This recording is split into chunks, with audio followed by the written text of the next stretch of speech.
really, really honored to have the governor of Puerto Rico, Ricardo Rosselló, here. He's going to be interviewed on stage by Dennis Schall, who's Skift employee #1, founding editor and executive editor.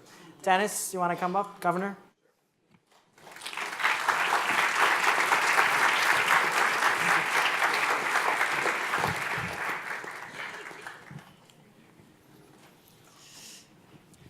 Hello, everybody. Hello. Governor, we're so honored to have you at the Skift Global Forum. As you know, this is a very important time for Puerto Rico. I don't need to tell you that.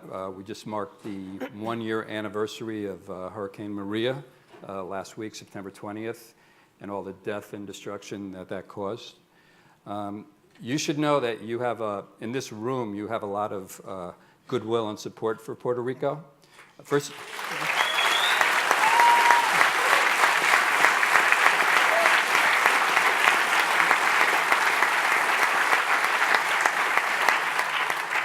First of all, you're in New York City with all the cultural and historical ties to Puerto Rico, and you're here with a bunch of travel executives. I would imagine that many of them have been to Puerto Rico, have fallen in love with Puerto Rico, have sent their clients to Puerto Rico.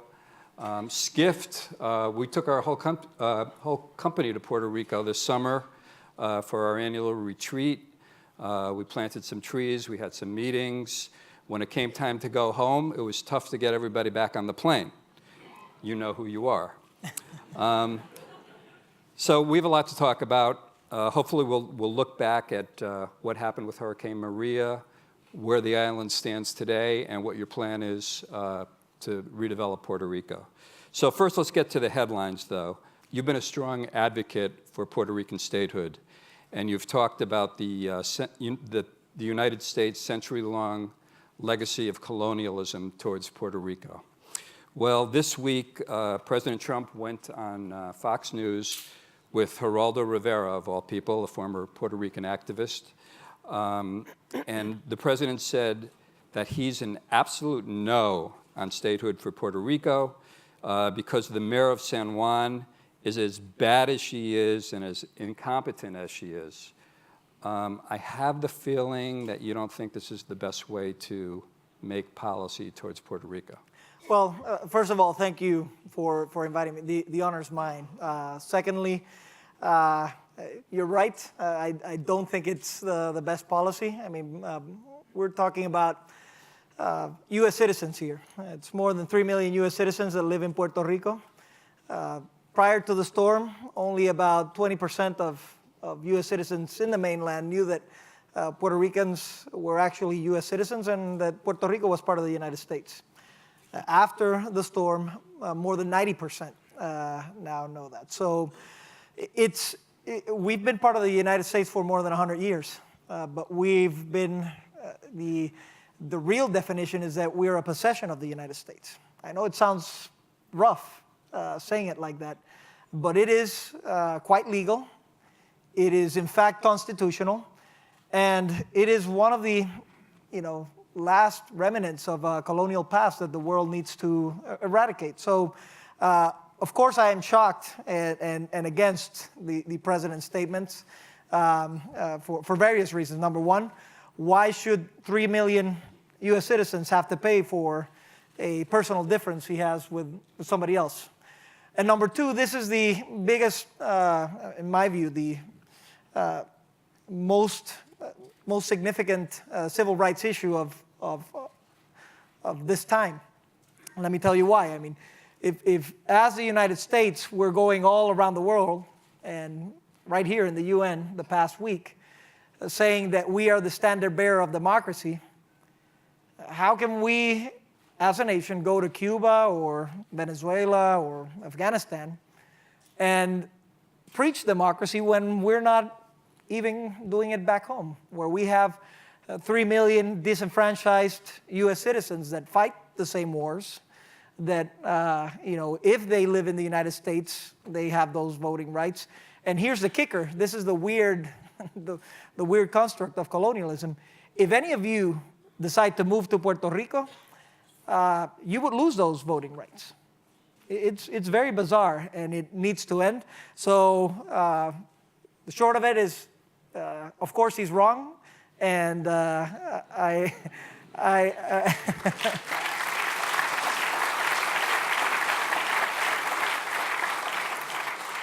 And I hope, and I know this is a little bit of a charged topic, but I hope we can get support on just changing what everybody else in the world has changed with, which is colonial territories. Yep. Yeah, Puerto Ricans can't vote for president. You have no representation, voting representation in Congress. I think something like 350 Puerto Ricans died in Vietnam, fighting for the U.S. military. Yep. Yeah, we have one of the highest per capita military rates in the nation. We've had many veterans, and we've added a lot of value. And the thing is, while you have this territory that has unequal treatment, many of the Puerto Ricans have decided to look for opportunities elsewhere, because different from getting a visa from another country and moving to the United States, all you have to do is jump in one of the airlines, and you're in a state, you get all those rights. So while we have about 3 million plus U.S. citizens in the island right now, we are 5.6 million Puerto Ricans in the United States. Wow. I've heard you say that, I don't remember if you used these words, but it's sort of put up or shut up time for all stakeholders to express their views about Puerto Rican statehood. So, and you're not just talking about Congress people. You're talking about partners. We have JetBlue and United and Delta, all fly to Puerto Rico. Hilton and Marriott are there. The meetings industry is there. You're asking those people, those companies, to, if I understand you correctly, to state what their position is on Puerto Rican statehood. Well, let me put it to you this way. Prior to the storm, a lot of people didn't know, the nuance of Puerto Rico. After the storm, there was a broad awareness of it. And then people started seeing the recovery in Texas, Florida, and Puerto Rico. And then people started seeing that the recovery was very different in Texas and Florida than it was in Puerto Rico. And then they started figuring out that we were part of the United States and that we were U.S. citizens. And then the question was, why are they treated differently? And the answer, again, is because we're a colonial territory and we're treated as second-class citizens. So I don't want to, put specific names on it, but just the notion that anybody that loves democracy or that wants, open system, open world, to support a system that disenfranchises its U.S. citizens and that treats them as second-class citizens, it's just unacceptable. And more so even after the storm, where you could see the human stories that went after it. So yes, I'm asking everybody to put up or shut up, but I am particularly asking those that are going to be in the ballots, because the way I see it, if you support Puerto Rico, and if you're a friend of Puerto Rico, we will support you. If you oppose Puerto Rico, and even by omission, then we will oppose you. The irony is that the Republican Party backed statehood for Puerto Rico in the 2016 campaign. That's right. So, but what is your strategy? Because clearly there's not a political climate today, in the Congress for statehood for Puerto Rico. So, wait them out? No, the political climate, there's never political climate. Congress, by definition, it's an immovable object. The forefathers designed it that way. You need to create a crisis. You need to create the environment. And it is my view, and again, it is my ask, what else do you need to see? What else do you need to see in the United States that several of their citizens are treated very differently than others just because of the place they're born or where they live? So I've heard this argument over and over again that there is no climate. Well, damn it, we need to create the climate.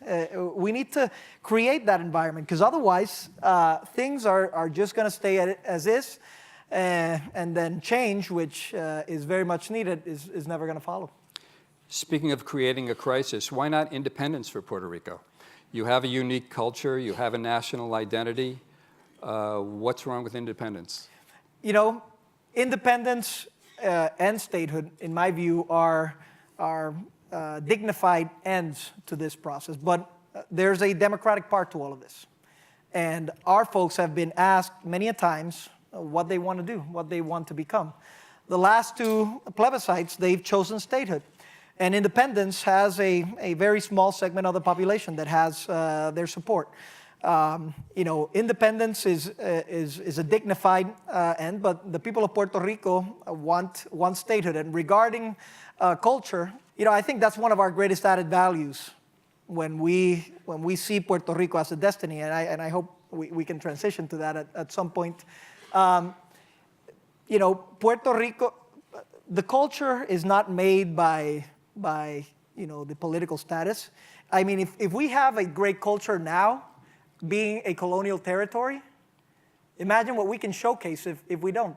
If you see Hawaii, you know, what's the first thing that happens when you step out of the plane in Hawaii? There's either, you know, people waiting for you dancing, or put the lua on you. They're very much fostering their culture. Puerto Ricans in New York celebrate the culture almost as much as us in the island, if not more. The same in Florida. So I don't think that the culture argument is one that that should be considered in terms of losing it if one should become a state. On the contrary, I think we'll strengthen it. I think it is probably one of our biggest added values as a destiny, and one that we will potentiate moving forward. The president said he did a fantastic job in his response to Puerto Rico, to the hurricane. I know you have a different take on that. But what do you say to people that say, you know, Puerto Rico was a financial mess before the hurricane?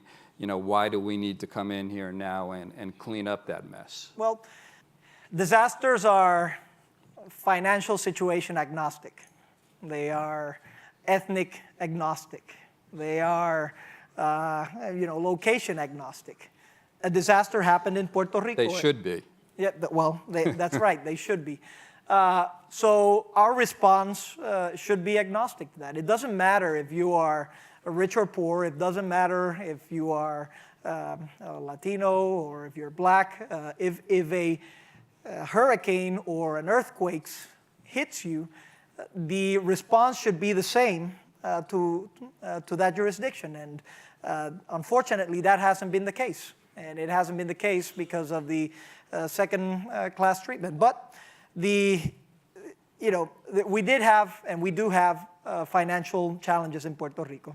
You know, when I ran for governor, I ran so under those considerations. We had a fiscal oversight board, economic decay for the past 2 decades, and I still ran. People thought I was crazy. They might be right. But there was also opportunity, and one of the biggest opportunities that we saw was the visitor economy.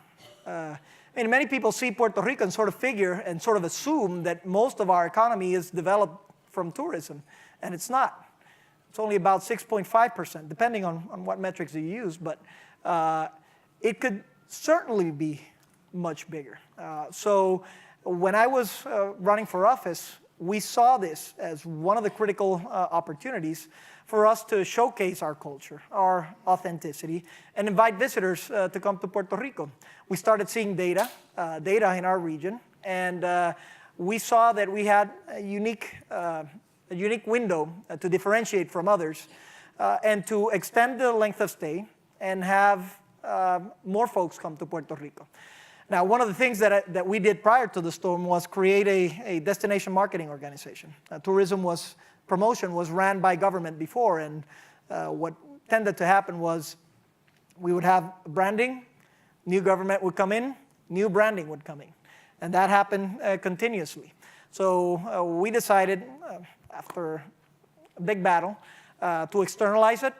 And now we're starting to see results, and with the recovery, I think we're going to see some very exciting results. They've done a lot of the analysis. We're starting to brand Puerto Rico, and there are tons of unique opportunities for Puerto Rico. I know, again, the crazy guy on stage, but after the storm, saying about these unique opportunities. But really, Puerto Rico now had to go after the storm through 3 different routes. One, the emergency. You all saw that on TV. Some of you went there. Second one was the recovery, which has been a long recovery. But now is the really exciting one, which is the rebuild of Puerto Rico. We can take all of those chronic ills that we've had in the past in Puerto Rico and make them into a competitive advantage.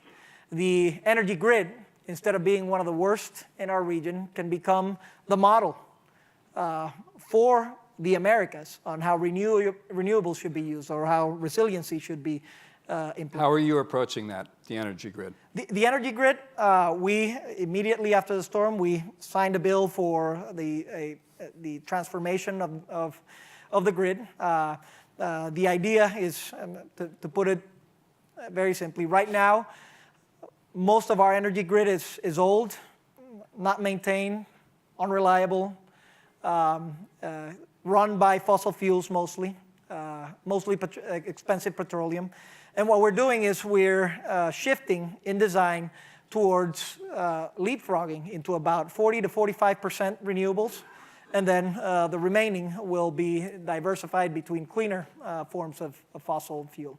We are designing into the policy a microgrid so that they're more resilient. We're going to be investing a lot of the resources that are coming in from the federal government, and we're going to be leveraging them with private sector partners so that they can generate energy as well. So I am very optimistic that in the next 3 to 5 years, we're going to see in Puerto Rico what was probably the worst grid in our whole region, certainly the worst grid in the United States, and turn into one that's in the vanguard.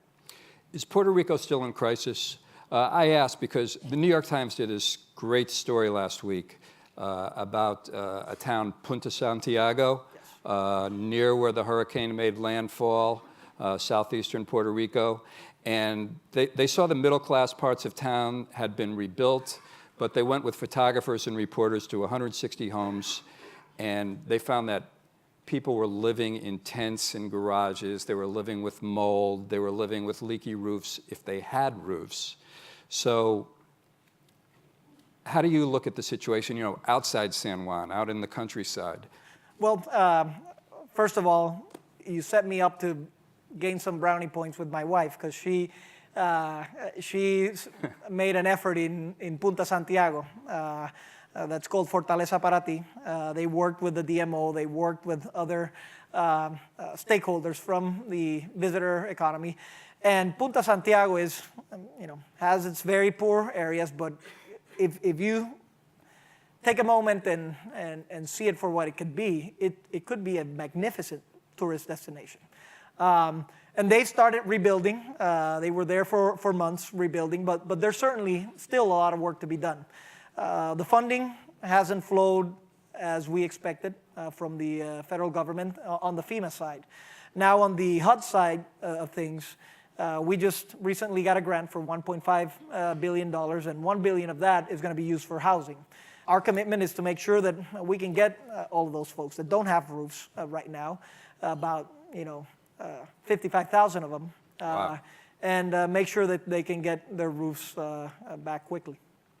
You've called Puerto Rico a blank canvas at this point, and you're looking for tech companies and other investors to expand in Puerto Rico. Do you have incentives in place? How are you going to attract them? Okay, so bear with me for a second, because there's many things, and this is very, very exciting for the future prospects of Puerto Rico and how you can be part of it. I certainly see Puerto Rico as a blank canvas for innovation. So everything that we just saw past half hour, we would love to have it in Puerto Rico. We would love to have it because we know innovation is not just technology. It's about thinking differently. It's about being disruptive. And because of the devastation that we've had, now what we're doing is we're calling upon innovators to come to Puerto Rico and develop. We are making the effort for Puerto Rico to become a place that's vibrant and open for business.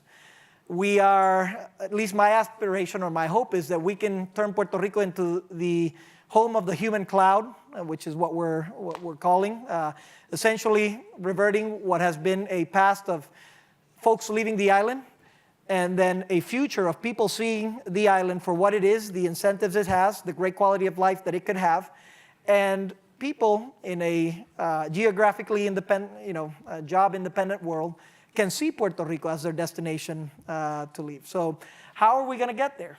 And what are the opportunities?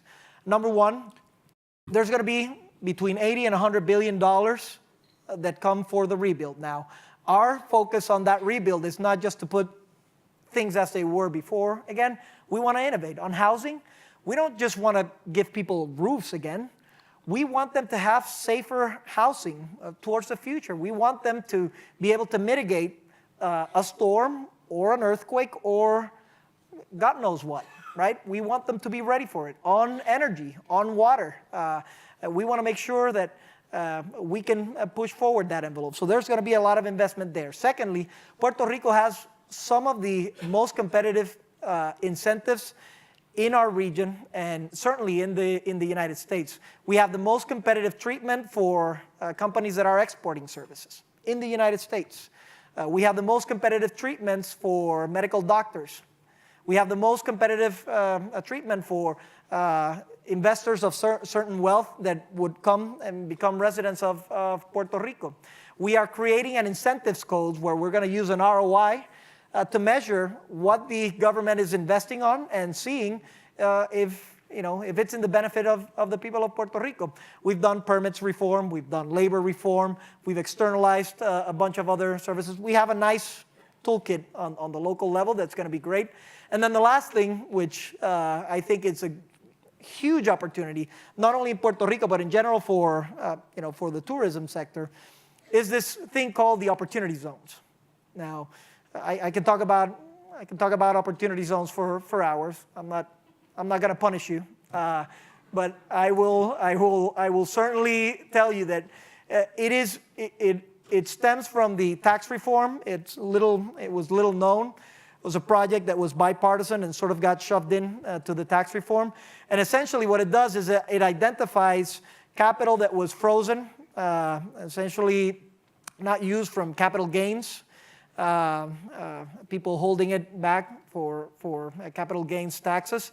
There's about $6 trillion in unrealized capital gains that haven't been taken out. And most of it, it's focused on about 6 centers in the United States, Los Angeles, New York, Miami, amongst others. The idea was, how do we get that capital unfrozen, number one, and number two, how do we make it flow to places that actually need that capital? And long story short, I mean, you could go to Google and read a little bit about this, but long story short, Puerto Rico presents the best opportunity for that investment because we have the real estate, we have the opportunities for tourism, we've measured the ROI, we have tax credits for projects in the tourism sector. So whatever can be done elsewhere, it could probably be done 3 times better and more effectively as an investment in Puerto Rico. And I think all of those components together give us a real sense of opportunity and hope to really arrive at that future Puerto Rico. Now, the way we get it started is by having everybody visit Puerto Rico, and shameless plug, and enjoying and seeing what's occurring over there. I mean, we've had an increase in tourism of about 13% from last year prior to the storm to this year. There's more cruise ships that are coming. We are making changes to our ports. We are making changes to our airports. You're talking about a second cruise port, aren't you? We are talking about a second cruise port. We are talking about extending the San Juan cruise port, where we actually just issued a P3 for that, so that some of the cruise liners can have that as their potential home port as well. So there's a lot of exciting things. There's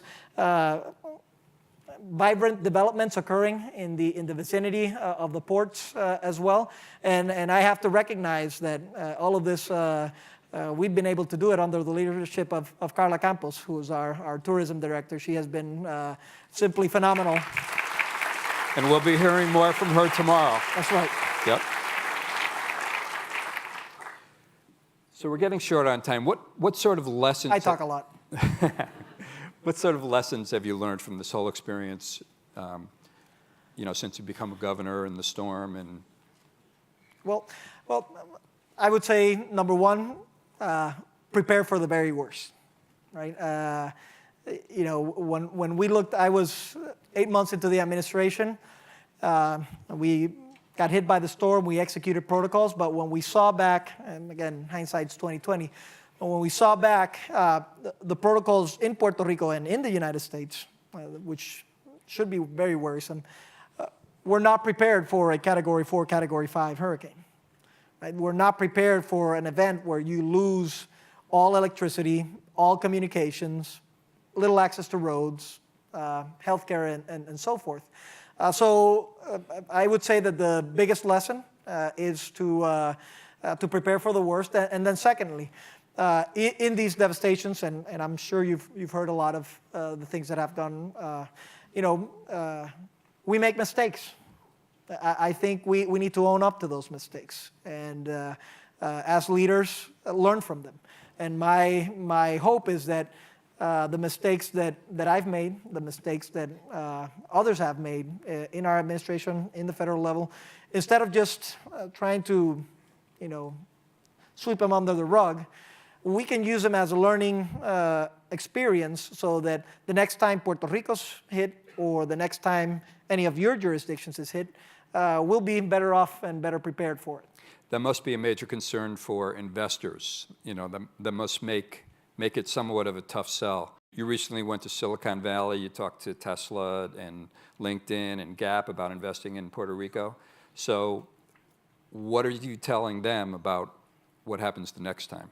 Well, that we will be, Puerto Rico will be the model of resiliency for the world.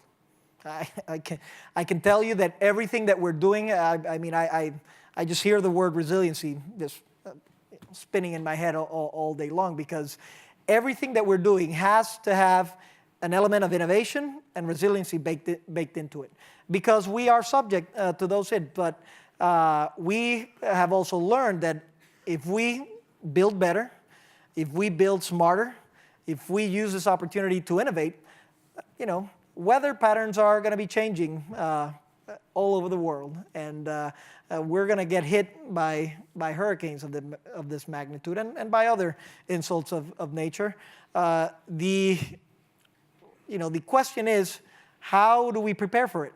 How do we make sure that our people are safe, and how do we make sure that we bounce back stronger than before? So I went to Tesla, yes, because if we build a solar, a grid based on solar, it's going to be more resilient.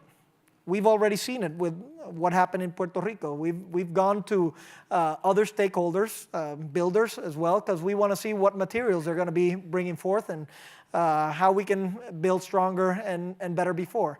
And again, I think that this is a very unique opportunity, and I hope that you take this as an invitation to come to Puerto Rico, to see the opportunities to invest, to see the opportunities to visit our culture, our experiences, and to be part of this strong rebuild. Not many people, might have given us a chance, but I'll make this promise over here. We're going to use all the resources, and of course, if we can get support from our stakeholders, Puerto Rico is just going to be that connector of the Americas. That's going to be a shining beacon, a place where we can innovate, a place where we're going to have an awesome quality of life, and where we're going to break records in tourism. So I hope that you would all be part of the rebuild of the new Puerto Rico. Rafa, I need some more time off. I'm planning a trip. Thank you so much. Thank you.